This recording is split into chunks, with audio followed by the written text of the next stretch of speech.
What if every night, when your eyes close, you travel further than you ever could awake? What if your dreams aren't illusions, but doorways, to memories, to other lives, to other worlds?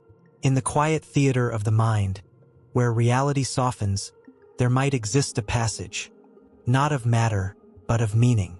And in that passage, we meet the universe looking back at us. Dreams, the softest mysteries known to humankind. We spend nearly a third of our lives within them, wandering invisible landscapes painted by thought and emotion. Yet, for all our science and philosophy, no one truly knows why we dream. Are dreams simple echoes of our daily lives, or are they, as the ancients believed, messages from realms beyond sight? From the moment the first humans slept beneath the stars, they awoke with visions of flight, of death, of gods whispering in languages no tongue could reproduce. Across deserts and oceans, different civilizations told the same story, that the world of dreams is not separate from our own. It is a mirror, a bridge, portal. Modern science measures dreams in waves, delta, theta, REM, but what it cannot measure is meaning. In dreams, the laws of physics bend without breaking. You can walk through walls, breathe underwater, or speak to those who have long departed. Yet, to the dreamer, every sensation feels real. Every sound vibrates as if made of air. So where does that reality come from? Psychologists like Freud and Jung tried to map the dream realm. For Freud, it was a theater of desires. For Jung, a collective ocean, a place where every human shares symbols older than language. But these interpretations only touch the surface. Beneath them lies something much deeper, something ancient cultures once accepted as truth, that the dream world is not confined to the mind. It is a vast field, an invisible geography shared between all conscious beings. Imagine closing your eyes tonight and finding yourself in a place you've never seen. A mountain glowing with violet light, a city made of mirrors, a door carved with symbols you somehow understand. You wake, heart calm yet filled with a strange familiarity. Could that place exist? Or did your consciousness, untethered from the body, wander into another layer of existence? Some traditions say dreams are rehearsals for eternity, a nightly reminder that consciousness can live without the body. Others describe them as messages encoded in emotion, the language of the soul when words fall silent. And some, the mystics and philosophers of old, believe dreams are the original state of being, that waking life is merely one of the dreams the universe is having. Perhaps that's why dreams feel so right even when they defy logic. The sky can be green, time can bend, yet something deep within whispers, "This is real." What if that whisper isn't illusion, but memory, of another world that exists beyond the veil of sleep? Every night, billions of minds slip into the unknown, unknowingly becoming travelers between worlds. But few remember the journey, and fewer still control it. Yet within the quiet rhythm of sleep, the veil between dimensions thins, and something or someone waits to be seen. What if tonight, when you dream, the world you visit dreams of you in return? Long before science began to measure brain waves and REM cycles, humanity already treated dreams as sacred. To the ancients, dreams were not fantasies but messages, transmissions from gods, ancestors, or cosmic forces. The dreamer was not merely sleeping. They were traveling through the invisible corridors of existence. In ancient Egypt, the night was a temple. The Egyptians believed dreams were a form of communication with the divine realm, a dialogue between mortals and gods. Within the great temples of Thebes and Abydos, sleeping chambers were built for this very purpose. Pilgrims would lie down on stone beds, their bodies wrapped in ritual oils and incense, seeking incubation dreams. These weren't random visions.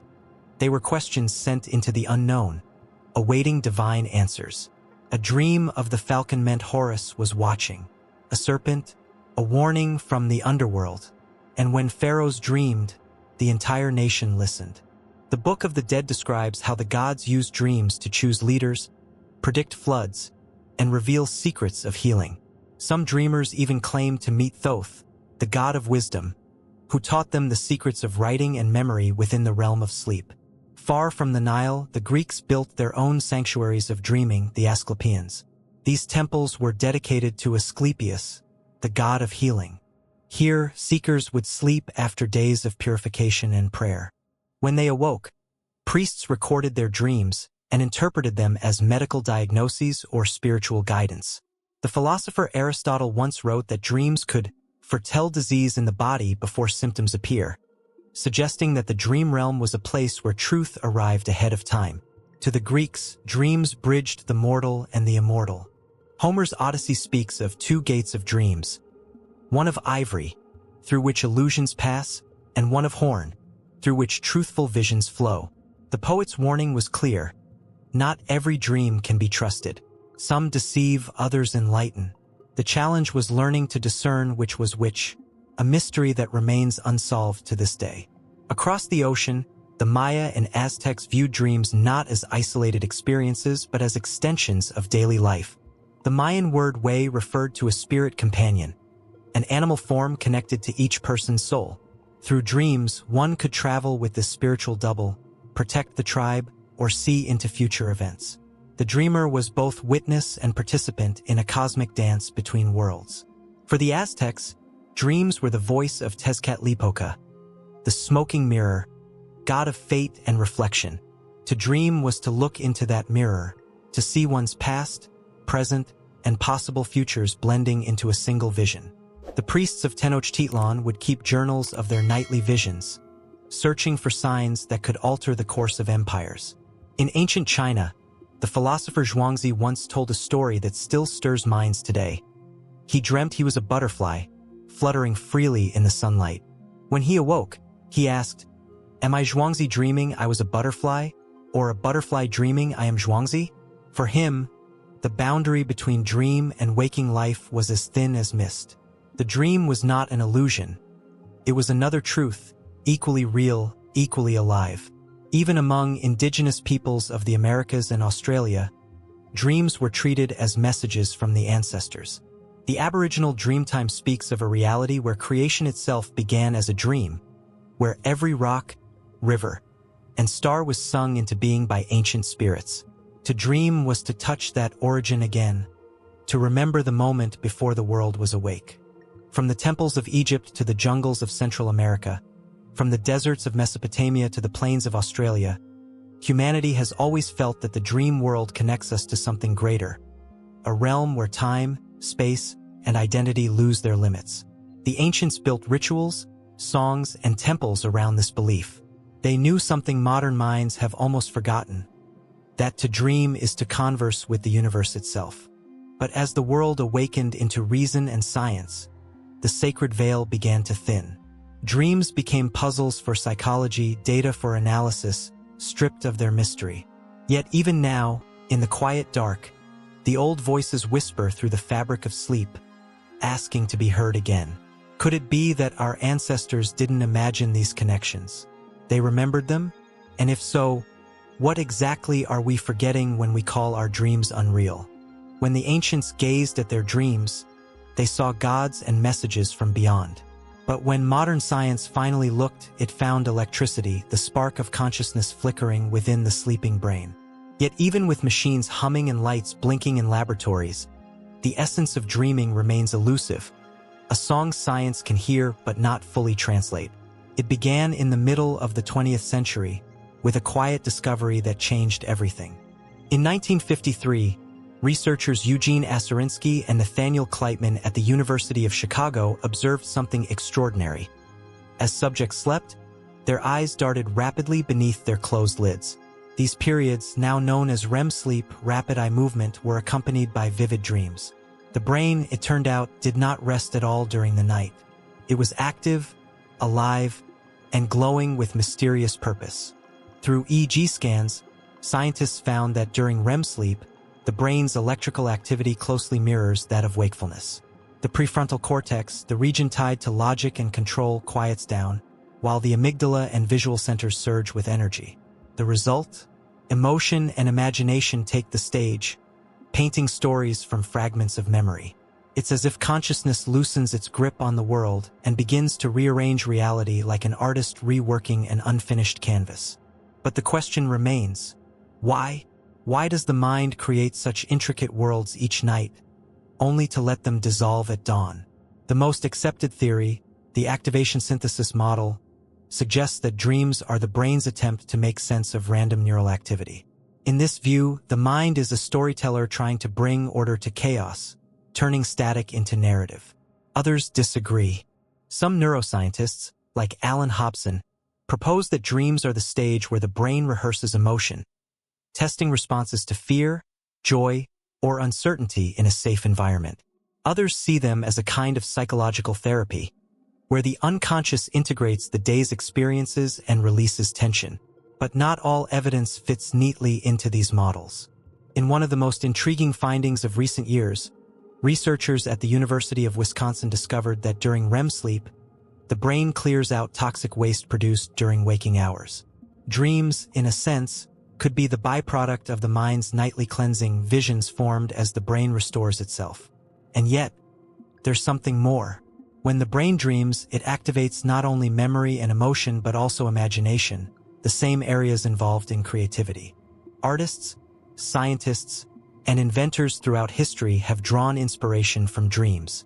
Dmitri Mendeleev claimed he saw the periodic table in a dream. Paul McCartney heard the melody of Yesterday while asleep. The chemist Friedrich Kekulé dreamed of a serpent biting its own tail and awoke with the structure of the benzene molecule clear in his mind. This mysterious connection between dreaming and creation hints at something profound, that dreams may not just be reflections of thought, but the source of it, a realm where the mind accesses deeper layers of reality, patterns invisible to the waking eye. Modern brain imaging now allows scientists to reconstruct dream imagery from neural activity. In 2013, Japanese researchers managed to predict simple visual elements from dreams, shapes, colors, even faces, by decoding brain signals. The result was not perfect, but it proved something extraordinary, that dreams leave traces, measurable echoes of another inner world. Still, what these images mean, why they appear, and who the observer within them truly is, remains unsolved. Dreams dissolve under the microscope, refusing to surrender their secrets. They are like smoke, visible, shapeless, and gone when grasped. And so, science continues to probe the edges of sleep, measuring waves, mapping neurons, seeking patterns. Yet every discovery leads back to a timeless mystery. If the brain is simply producing dreams, why do they feel so real? Why do they move us, change us, haunt us? Perhaps, despite our instruments, we are still children in the dark, listening to echoes from the deeper mind. Perhaps what we call the brain is only the surface of consciousness, and the dream is the ocean beneath it. If we could learn to stay awake inside that ocean, to swim consciously through its currents, what might we find waiting there? Imagine you are standing in a forest of light. The trees glow softly, and the air hums like music beneath your skin. Then suddenly, a quiet realization blooms within you. This is a dream, and in that instant, everything changes. The boundaries of reality melt away, and you find yourself both creator and traveler, sculptor and witness. Welcome to the realm of lucid dreaming, where the dreamer becomes awake inside their own imagination. The phenomenon of lucid dreaming is not new. Ancient spiritual traditions described it long before modern psychology gave it a name. In the texts of Tibetan Buddhism, practitioners of dream yoga sought to achieve clear light awareness, a state in which one remains fully conscious while dreaming. To them, this was not entertainment or escape, but training for enlightenment itself. By mastering the dream, they said, one could learn to master death, the great dream between lives. Western science, however, only began to study lucid dreaming in earnest in the late 20th century. The breakthrough came in 1975 when British psychologist Keith Hearne recorded the first physiological proof of lucidity. A subject trained in lucid dreaming was able to move his eyes in deliberate patterns while asleep, prearranged signals that could be detected on an EEG. It was, in a way, the first message sent from within a dream to the waking world. Later, Stanford researcher Stephen LaBerge refined this work, developing techniques to induce and prolong lucid states. Through his experiments, science confirmed what mystics had always known. The dreaming mind can awaken, observe itself, and even interact with the physical body. Heart rate, breath, and brain waves shift subtly as the dreamer navigates a self-made universe. But beyond the data, lucid dreaming feels like something else entirely, a quiet miracle. Inside it, the dreamer can fly, walk through walls, or summon entire landscapes with a thought. Yet the deepest practitioners say these are only the outer toys of lucidity. The true power lies not in controlling the dream, but in listening to it consciously. When the veil lifts and you are awake within your own subconscious, every symbol becomes alive, every sound becomes a teacher. Lucid dreamers often describe sensations that defy logic, colors beyond known spectra, sounds that can be felt, and emotions that seem to come from somewhere greater than the self. Some speak of meeting guides, figures who appear to teach, comfort, or reveal. Whether these presences are fragments of the mind or beings from another plane remains an open question, one that bridges psychology and mysticism. Science offers several ways to enter lucidity. One is reality testing, the habit of questioning one's surroundings throughout the day. Am I dreaming? Eventually, the same question arises during sleep, and awareness ignites. Another is the mild technique, mnemonic induction of lucid dreams, where one falls asleep repeating an intention. Next time I dream, I will remember I'm dreaming. More advanced methods involve waking briefly in the night, then returning to sleep while the mind remains alert. Yet even these methods reveal a deeper truth. Lucidity is not forced. It is allowed. It blossoms in stillness, when awareness becomes so gentle that it slips through the border of waking and sleep without breaking it. In this way, lucid dreaming becomes more than an experiment. It becomes a meditation, a dialogue between consciousness and creation itself. What fascinates scientists is that within lucid dreams, certain regions of the brain, the prefrontal cortex in particular, momentarily reignite. It's as though self-awareness flickers back to life inside a sleeping world. The dreamer, both asleep and awake, occupies two realities at once. One foot in the material, one in the immaterial. What if this balance, this lucid awareness, is a glimpse of what human consciousness could one day evolve to sustain? A mind that can dream while awake and awaken while dreaming, dissolving the barrier entirely. Because when you awaken within a dream, something subtle happens.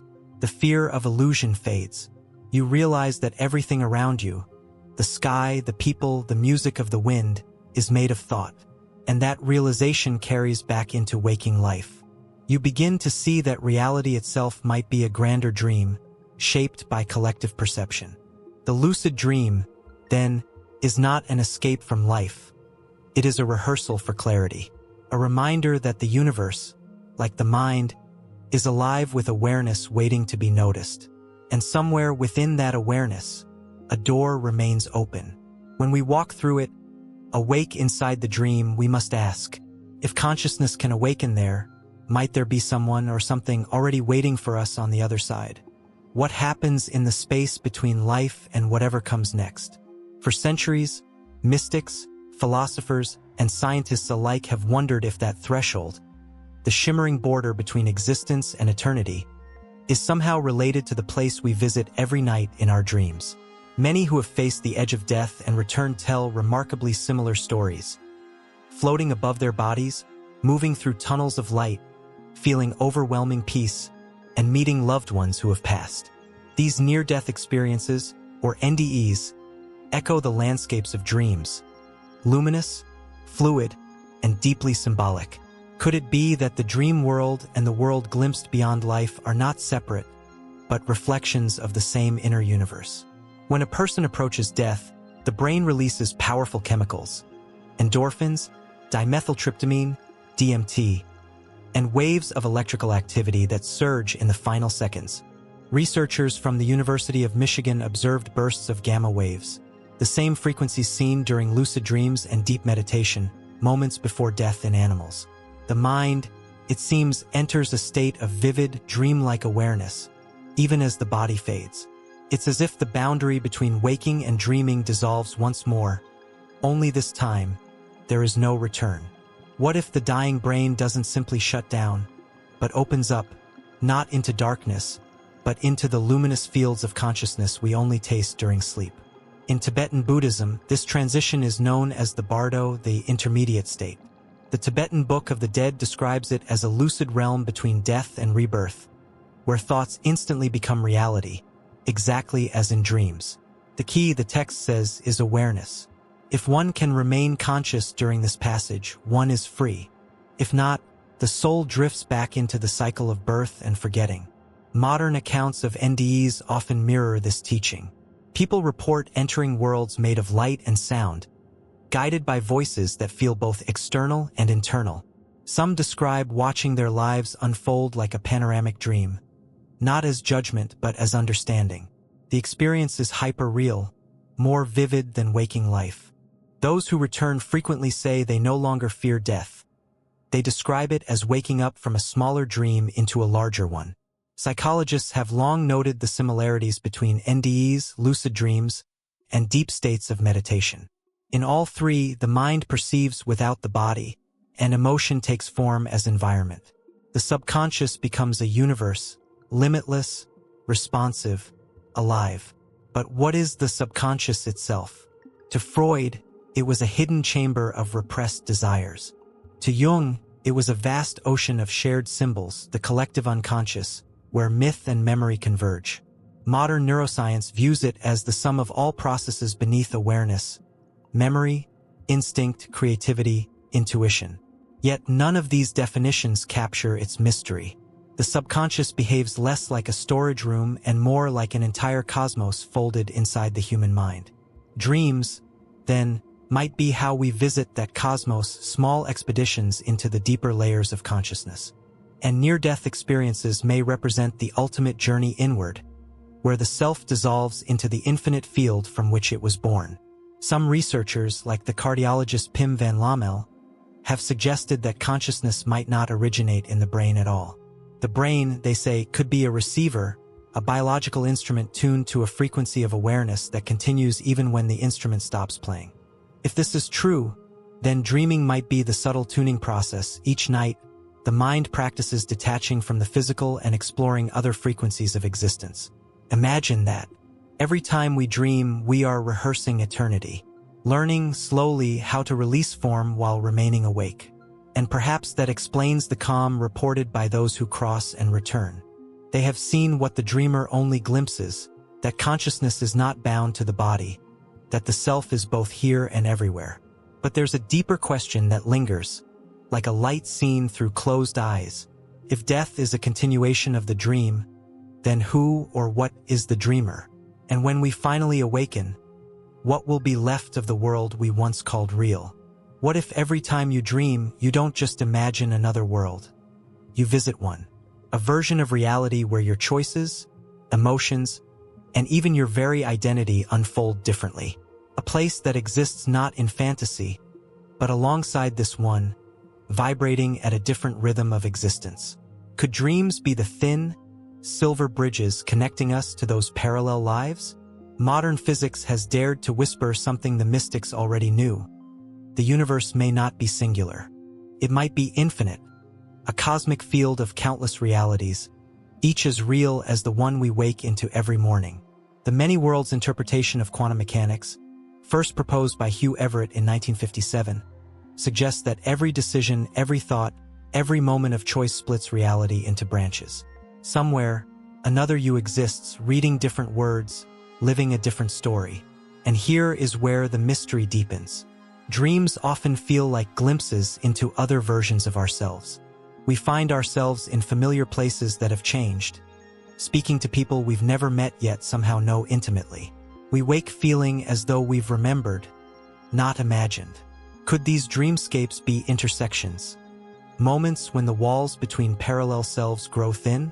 Dr. Michael Raduga, founder of the Phase Research Center, has collected thousands of reports from lucid dreamers and out-of-body experiencers. Many describe traveling to alternate versions of Earth, where time flows differently and technology or geography diverges subtly from our own. While skeptics call these mental constructs, the consistency of detail across unconnected dreamers invites a larger question. Where do these shared realities come from? Quantum physics reveals that particles can exist in multiple states simultaneously, a principle known as superposition. Only when observed does a particle collapse into a single form.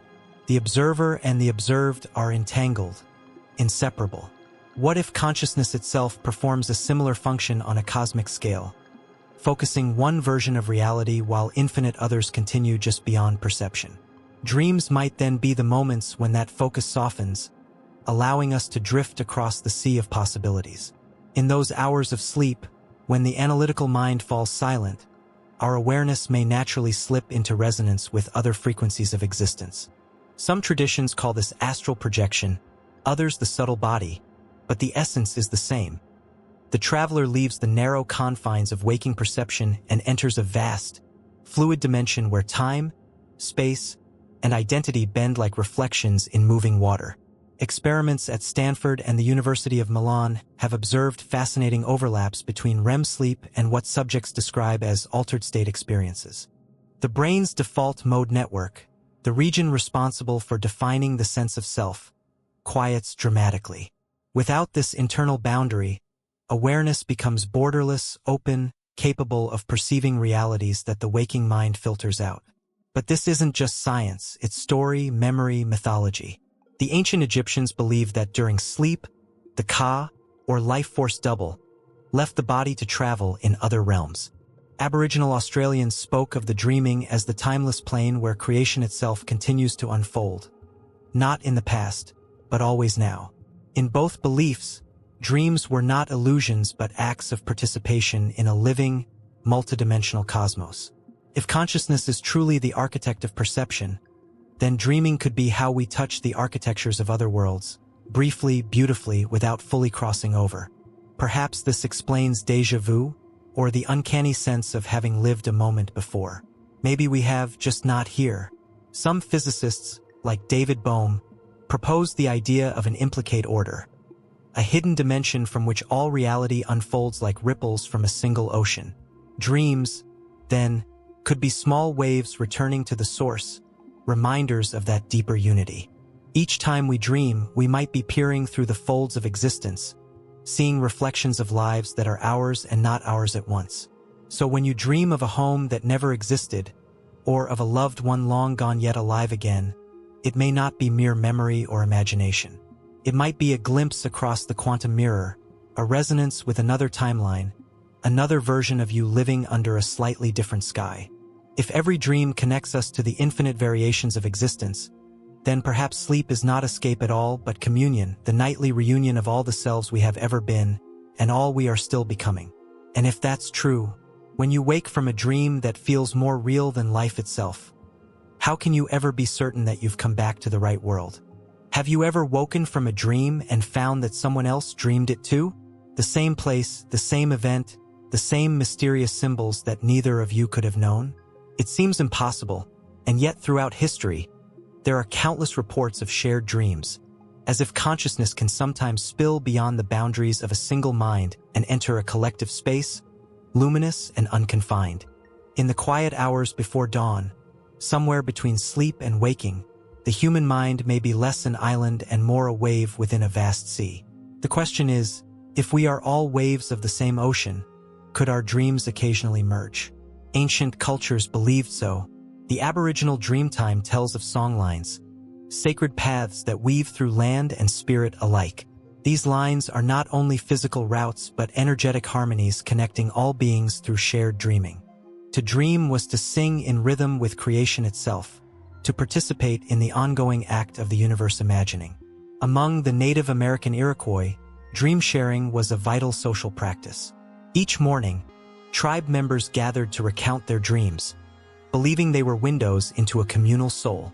A dream of abundance could guide the tribe's hunts. A shared dream of danger could warn of imbalance in nature. To them, dreams were threads that bound individuals into one living consciousness. In modern times, the phenomenon continues to mystify. Soldiers in wartime, twins separated by oceans, couples, and lifelong friends, all have reported meeting within dreams. Sometimes, one describes a location or dialogue that the other later confirms. Psychologists often attribute these coincidences to shared experience and emotional resonance. Yet, the precision of detail in many cases defies such easy explanation. Scientific inquiry into this realm has been cautious but persistent. In the 1960s, dream researcher Montague Ullman and psychologist Stanley Krippner conducted a series of dream telepathy experiments at Maimonides Medical Center in New York. Senders focused on an image while receivers slept in another room. Astonishingly, the dream reports often contained vivid elements of the hidden image: a desert, a cathedral, a painting of a dancer, even when no contact occurred between participants. The results, while controversial, opened a tantalizing possibility: that dreaming might allow consciousness to bypass physical distance. In this fluid state where identity softens and logic dissolves, the mind could become porous, receptive to information not bound by space or time. Modern neuroscience offers a potential clue. During REM sleep, the brain's mirror neuron system, which processes empathy and imitation, becomes highly active. It's the same network that allows us to feel another's emotions in waking life. Some theorists propose that in the dream state, these systems might extend beyond the personal, tuning into the shared field of human emotion, memory, and imagination. Carl Jung hinted at this when he spoke of the collective unconscious, the deep reservoir of symbols and archetypes shared by all humanity. In dreams, we may dip into this pool together, retrieving the same images, meeting within the same myth. When multiple dreamers report the same golden city, the same rising wave, or the same luminous figure, perhaps they are brushing against those universal patterns, the cosmic language of mind itself. Lucid dreamers have taken this exploration further. Online communities around the world now conduct group lucid experiments, setting intentions to meet in a particular dream location: a beach, a temple, a floating island in the sky. Though success rates vary, participants sometimes report astonishing coincidences: identical landmarks, shared conversations, matching symbols. Whether telepathy or synchronized imagination, something remarkable seems to unfold when intention and sleep intertwine. What if shared dreaming is not an anomaly, but a glimpse of what consciousness truly is? A web, not a wire. A single field expressing itself through billions of minds. If so, the private theater of our dreams may, in truth, be a collective stage, where our thoughts ripple outward, touching the dreams of others without us ever knowing. In an age where technology connects us more than ever, perhaps dreams are the original network, one that existed long before wires, satellites, or screens. A quiet reminder that beneath the surface, we have always been linked. So tonight, when you fall asleep, consider this: the dream you enter may not belong to you alone.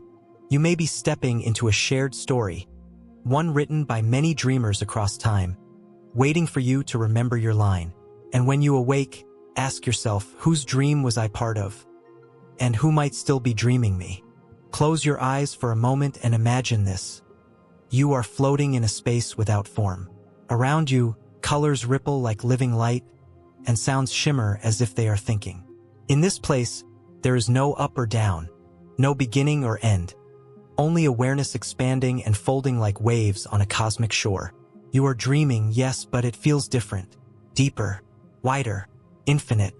Many spiritual traditions describe this realm as the true home of the soul, a place the conscious mind visits each night when freed from the weight of the physical. Here, dreams are not illusions but messages, not random sequences of thought, but threads in a divine tapestry connecting the human spirit to the larger field of existence. In ancient mysticism, dreams were considered the bridge between the earthly and the celestial, a space where the veil between the physical and spiritual worlds grows thin. The Upanishads, ancient Indian texts that explore consciousness, speak of Turiya, a fourth state beyond waking, dreaming, and deep sleep, a luminous awareness that witnesses all others. In Turiya, the dreamer and the dream dissolve into one oceanic mind. Similarly, in Sufi philosophy, dreams were the whispers of the beloved. The poet Rumi wrote that every dream was a conversation between the soul and its source, the place where the unseen becomes seen. He taught that true dreams, those filled with radiant clarity, were visits from divine intelligence, guiding us toward inner awakening. Throughout history, mystics and prophets have described dreams as encounters with higher beings or facets of consciousness that exceed human form. The Bible recounts Joseph interpreting Pharaoh's dreams as divine warnings. In Islamic tradition, the Prophet Muhammad's first revelations began in dreams of dazzling light. And in the texts of the Book of Enoch, visions unfold through the dreamer's ascent into higher realms, where knowledge flows like rivers of fire. These stories share a core belief that dreams are transmissions of meaning from beyond the visible spectrum of reality. In modern language, we might call them downloads from higher consciousness, the universe communicating with itself through us. Neuroscience has yet to define such phenomena, but research into transpersonal psychology suggests that the human mind is capable of states that transcend individuality. In deep meditation or lucid dreaming, brain scans show remarkable synchrony across regions usually separate in waking life, as if the mind tunes itself into a single resonant frequency. Practitioners describe these experiences as luminous awareness, where the I disappears and all becomes one vast presence. In this light, dreams might not simply arise from the brain but from the field of consciousness that the brain participates in, much like a radio receiving a signal. The mystics say this field is divine, infinite, and alive. When we dream, we temporarily return to it, remembering that we are not separate from the universe but expressions of it. Certain dreams confirm this through their atmosphere alone. The ones filled with unearthly calm, or an all-encompassing love so vast that words collapse before it. Many people wake from such dreams with tears of peace, unable to explain what they saw, only that it felt more real than reality itself. Could it be that during sleep, the filters of ordinary perception lift, and consciousness glimpses its own source? That the beings of light, the sacred landscapes, the voices that speak in symbols are not external entities but aspects of the same infinite intelligence that lives through us? Mystics would say yes, and that the dream world is our nightly reminder of that truth. The body rests, the ego softens, and the soul, free once more, remembers its wings. Even science is beginning to wonder if consciousness may be fundamental to the universe. Physicists like Roger Penrose and Stuart Hameroff have proposed that the brain's microstructures could act as quantum receivers of awareness, interacting with the very fabric of reality. If that's true, then the dream is not just private theater. It's cosmic dialogue. Every dream, then, becomes a quiet initiation, a rehearsal for awakening. The landscapes we walk, the voices we hear, the visions we receive, they may all be mirrors of the greater self looking back at us through infinite reflections. When we awaken from such dreams, we often carry a strange feeling, like we've touched something sacred yet familiar, something both within and beyond. Perhaps it's the whisper of that higher realm calling us to remember where we truly come from. And so we must ask, if dreams are messages from the higher mind, who is sending them? And when the sender and receiver finally become one, what new world might we awaken into? Some dreams are soft and fleeting, fading with the morning light like mist, but others linger, carved into memory with unsettling precision. You wake knowing that what you've seen is not just imagination, but a message. And sometimes that message comes true. Throughout history, people have spoken of prophetic dreams, visions that seem to pierce the fabric of time, offering glimpses of what is yet to unfold. From kings and prophets to ordinary dreamers, these experiences appear in every culture, as though the human mind occasionally remembers its own timelessness. The Bible tells of Pharaoh's dream, 7 fat cows devoured by 7 thin ones, which Joseph interpreted as a warning of famine. Centuries later, Julius Caesar's wife, Calpurnia, dreamed of his death the night before it happened. Abraham Lincoln, days before his assassination, dreamed of walking through the White House to find a coffin draped in black, guarded by silent soldiers. Skeptics call such stories coincidence. But what if coincidence itself is simply the visible shadow of an invisible connection? A rhythm between consciousness and the greater unfolding of events. In ancient Greece, temples of Asclepius recorded thousands of dreams believed to foretell healing or disaster.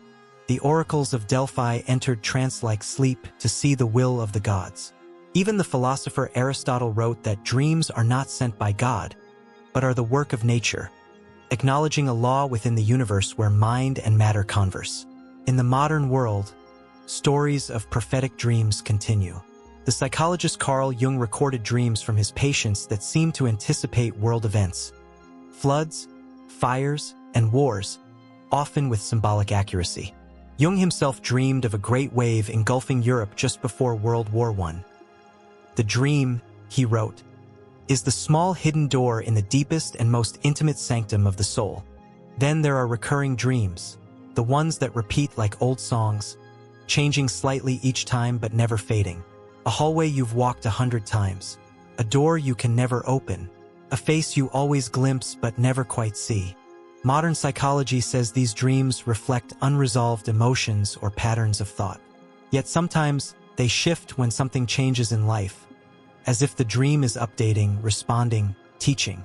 Many dream researchers now believe recurring dreams may act as a dialogue between the conscious and the unconscious, or even between different layers of time.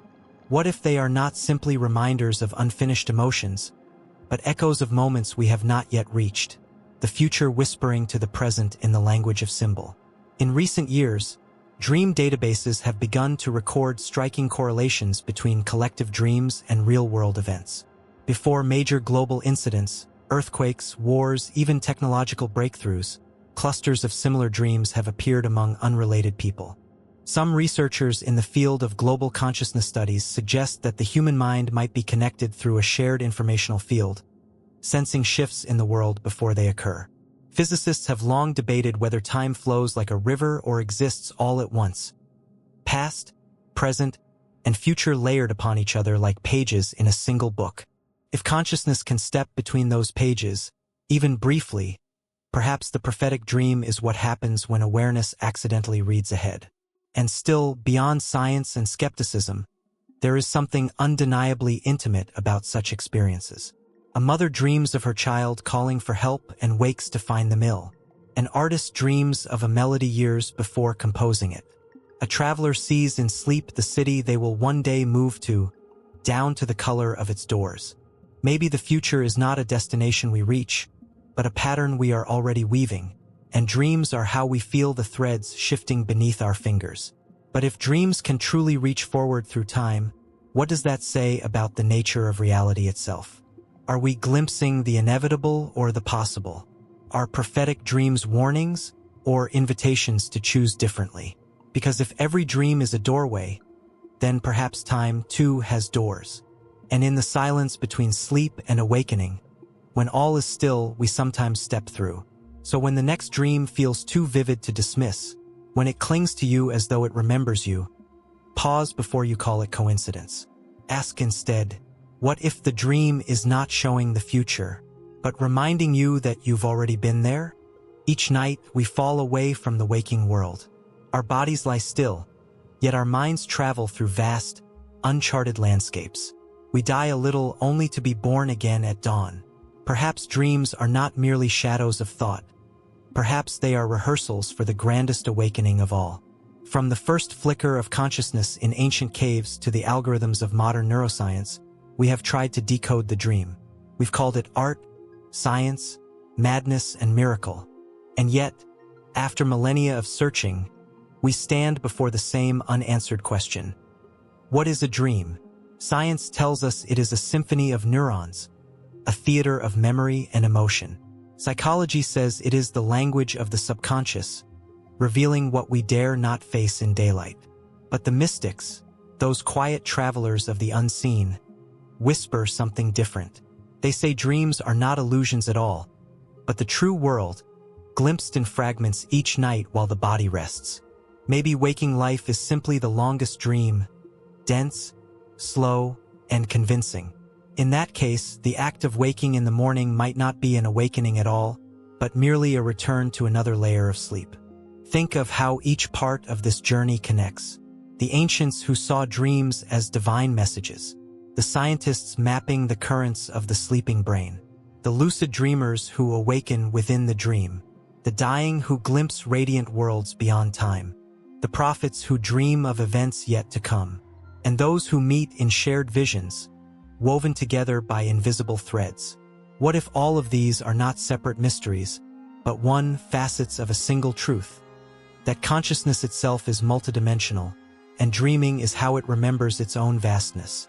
When we sleep, we step out of the narrow corridors of the material world and enter the wider halls of existence. There, thought becomes matter, emotion becomes landscape, and awareness becomes the architect of entire universes. Perhaps our waking life is the same, only denser, slower, more deliberate.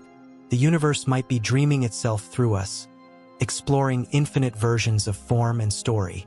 This perspective changes everything. It means that the dream is not a metaphor for life, life is the metaphor.